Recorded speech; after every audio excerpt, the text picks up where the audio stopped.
that when we're older and we're fucking grey and we've got dementia, we can sit our grandkids down and say, look, your grandparents were cool at some point and we made a lot of money and made a lot of clients happy. In the backseat of my car, with my arms around my guitar. I'm excited to be alive today. I feel fucking on top of the world. From the roof of the world.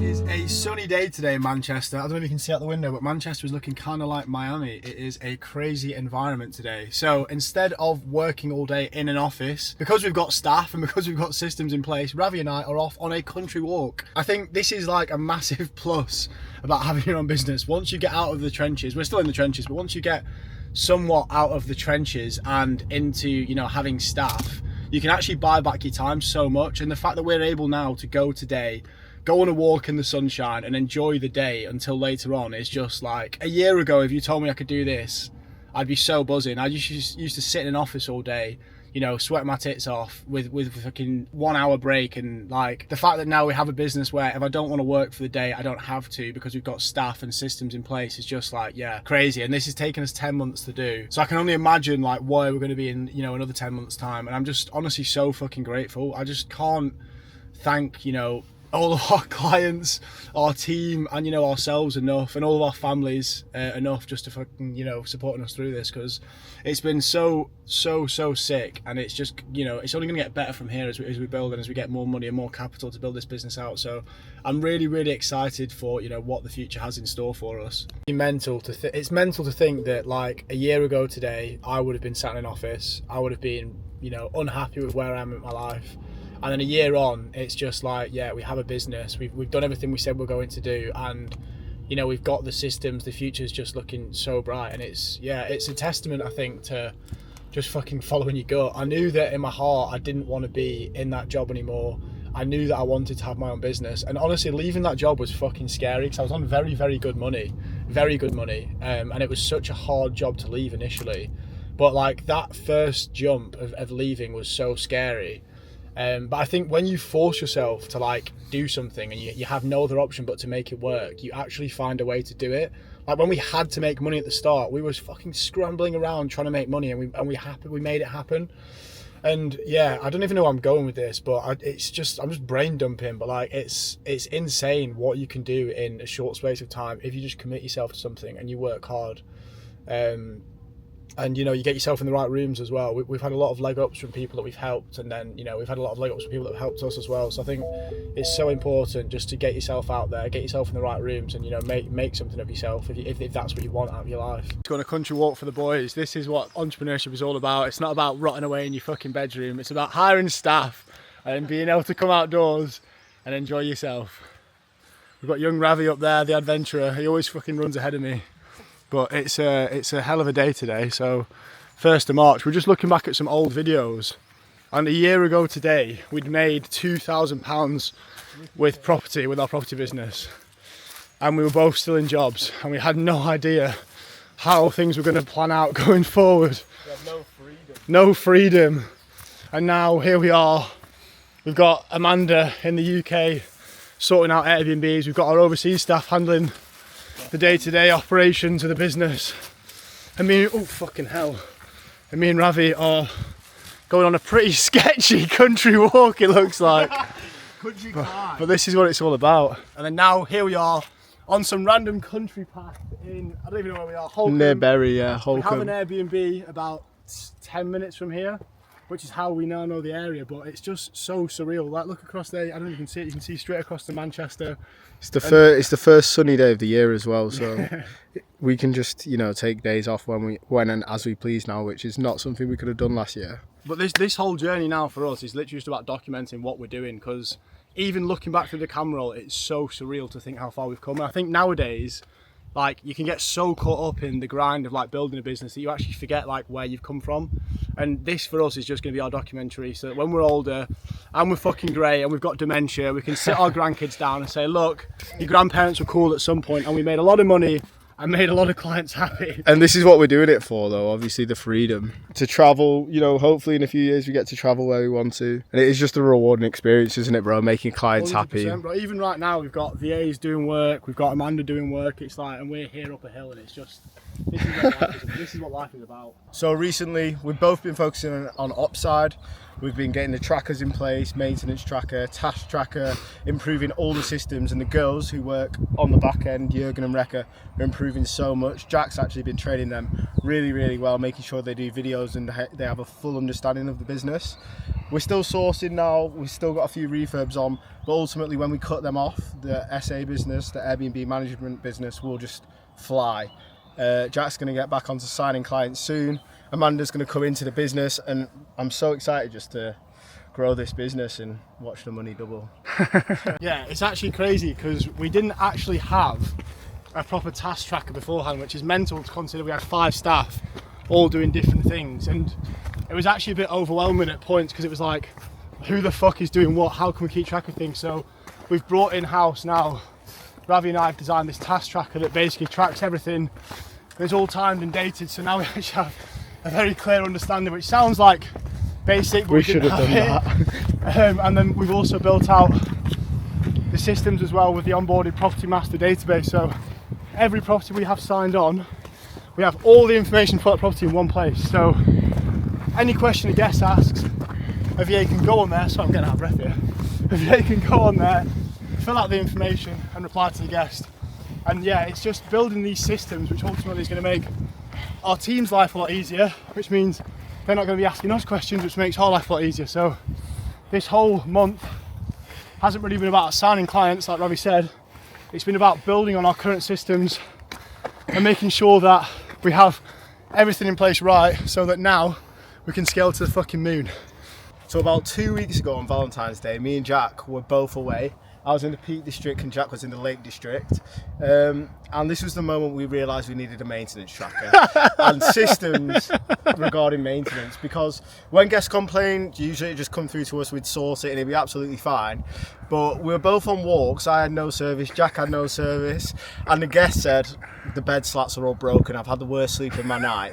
And we were both trying to sort this with no service. Luckily we did, but it kind of ruined, well not ruined Valentine's Day, but it made a few hours very stressful. My girlfriend fell out with me. Yeah, and so did mine. Like, this is why we need systems. It made me so angry at the time, but now obviously we've built out a maintenance tracker. We've got all our maintenance guys' contacts. We've improved, got more and more, just so we're bulletproofed in that area. And hopefully, well not hopefully something goes wrong, but when something goes wrong, hopefully it's plain sailing. We've still got to train the VAs on that, but yeah, I'm looking forward to that, to be fair. Following on what Ravi said there as well, I think one big thing to us recently that we've learned is that when we onboard a property, we need all of the information in one place, because we're having messages on a Friday night asking where mops are, where irons are, and what's the point in having virtual assistants that to answer these questions if they don't know the answers themselves? So now every property we take on, we've got, you know, a massive checklist that we have to go through that the VAs have access to, so they don't have to text me on a Friday night, they don't have to text Ravi on Valentine's, and ultimately, you know, it makes everyone's life easier. But these are things that you only learn when things go wrong. So with an Airbnb management business, there's so many times where you're like, oh, like things have gone wrong, but ultimately every time something does go wrong, we implement a new system in place, which means that it wouldn't go wrong again. And that's like the beauty of this business, that when you build these systems, in theory, you know, the virtual assistants and your operations team should just be able to do the work that needs doing and not need to talk to us, which is why on a beautiful day like today, we are able to be up this hill in a hurry. And it's also about trusting them people. Like, I think me and Jack both had like the trouble of kind of letting go and trusting people with doing the tasks. Last night, for example, someone was blocked in on one of the houses on parking, and I actually said to Jack, like, oh, can this person park here? I checked the video, but the VA had already checked it, so that shows that Rekka is learning, and she's done a fantastic job. Jürgen carried on in the morning, but one thing I noted from that was that Jürgen had no information about what Rekka did on the night before, so that's another thing we'll have to implement, like end of shift messages, so no one's out of the loop. I'd say my main highlight since we last did the YouTube video is the houses we've got coming on the market now for Airbnb. We've got a 5-bed, 3-bath with a pool table in Leyland, which I just know is going to print because it's the exact same sort of layout as our one in Wigan, and that one absolutely prints money.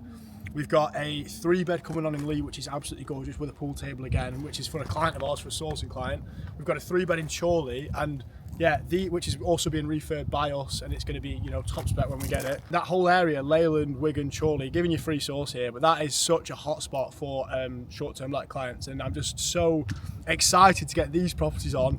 So, you know, we can train the staff on them and ultimately make the clients a lot of money. And as you always know, off the back of that, make ourselves a lot of money. So I'm really, really, really excited. We're coming out of low season. We're going into like mid-season and we're going to be in high season soon. So revenue's going to keep on doubling. Everyone's going to make more money and the sun's going to be out. So what is there to fucking hate? Right now, we are going to go and get the best lunch, in my opinion, in the whole of Ramsbottom / Holcombe, where we've got this Airbnb. If you know me and Ravi, you know the best thing about us having a business is that we get to eat out for lunch every day and expense it where we're allowed to. By the way, HMRC, where we're allowed to. So we're going to take Ravi to the best lunch spot, see what he thinks. I'm excited. And also, we're going to plug this because this is a serious gaff. And obviously, if anyone's ever What's it called? I have no idea. I know what it is though. Typical. It's a fucking good gaff. I've got a question. Yeah. What do you reckon the most goated scram place for our business has been in the last year, or the best place we've ate is? Yeah, I'm gonna go right. When in the early days where we had not much money and Ravi was living in my spare room, we used to go to Burnley a lot. And yeah. There was this food hall in Burnley, which I think Ravi probably knows. The real food hall. You could get a full English, a full English that was and fucking good, and a coffee for syrup for like £6. Yeah, that was pretty. And that was like, and also that place there, you can get pie, chips, mushy peas, proper Blackburn lads, at lunch for like £6, £7, £8, and like that to me is just an all-round. Mate, it was a weird restaurant though. They had like AI bots taking orders and doing your food and stuff. It's way like out of place in Burnley. Yeah, 100%. But Deeba's Deli was decent as well, Deeba's bro. Deli is good, bro. Deeba's Deli. Is that your answer, Deeba's Deli? I'm not too sure. Deeba's Deli was always clutch. Like if you're on the way back from Burnley going to Manchester, you can always have a good chat. True. I'd say for health, Deeba's Deli, but for overall scran and experience, I've got to say real food hall. But the funny thing is, me and Ravi go all over the UK, right? And both of our answers are in Burnley. Yeah, but I think that's because we like value for money as well. Yeah. To be fair. Like we paid fucking £10 for a sausage butter yesterday. And it was rubbish. £10 each. Yeah. You know, in Burnley, you pay £4, you get the best sausage butter of your fucking life. This is an advert for why to invest in Burnley. So unfortunately, Lofi was closed, which was Jack's spot. But we are here at Street Eats. We've got 2-pack blasting in the background, just like. So the craziest thing, when you leave the city here, you think that everything's going to be open. You come to Ramsbottom on a Monday and Tuesday, things are closed during the week. It's like stepping back in time, but this food spot was decent to be honest. Yeah, it does look good. I'm not going to recommend this restaurant just yet, but if you look at the menu, oh, that's Jack. If you look at the menu, it does have a good selection of things. We've got jerk chicken. We've got burgers, and they also do meal preps as well. What's it called? Lazy preps? Lazy prep. I think I'm going to be on that, to be fair. Obviously, Dean's Get Prep is £10 a meal, so we can get this at £6.50 now. I think these boys might be on something if the food's decent. Yeah, we'll rate it afterwards. And see. Crazy is if this was in town centre Manchester, it'd be about fucking £100. Now, because we're out in Ramsbottom, it's cheap and it's so good. It's hot though, like how we like it. What do you reckon? Out of 10? Too early. Too early. Too early. 10 out of 10. 10 out of 10 that. Yeah. Big shout out to fucking Street Eats, mate. New meal prep company, defo gonna use these for meal preps going forward.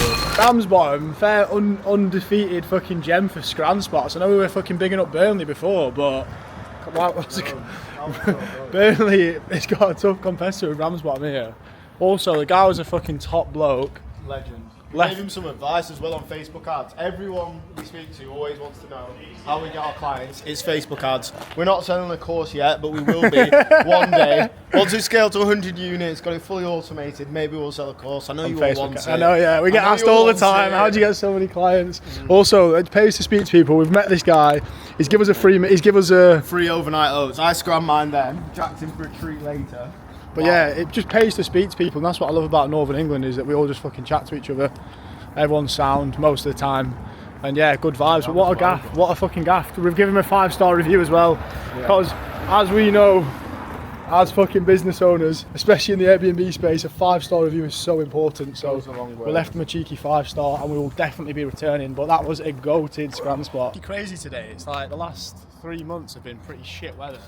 and then all of a sudden the sun comes out. I've got fucking Madonna blasting in the car, and it feels like fucking 2020 COVID summer. It feels like the best summer ever, and I'm excited to be alive today. I feel fucking on top of the world. That was actually such a nice day. Like, I'm actually so grateful that we can do this. And like I was saying before, like most people start a business because they want to be millionaires, and like we start a business because we want freedom. And off the back of that, we're going to be millionaires. It's the freedom to me that's the best part. Like, I'd rather make £5 a month less profit and have more staff and have the freedom to be able to just do what I want than make an extra 5k and be stuck inside miserable. And ultimately, by hiring these staff, we make the business more scalable anyway. So yeah, training staff has been such a big learning curve, like building out SOPs, all this stuff. But days like today, you know, make you realise it's all fucking worth it. All of the hard times we've had recently and all of the lessons have basically just made the business better. So yeah, it's been a fun little video today, just chatting shit really, and just having a day off. Well, having a few hours off. We've got a lot of calls tonight, but so unbelievably grateful for anyone who's been a part of this so far. And yeah, let's continue to scale this, and we'll catch you in the next video.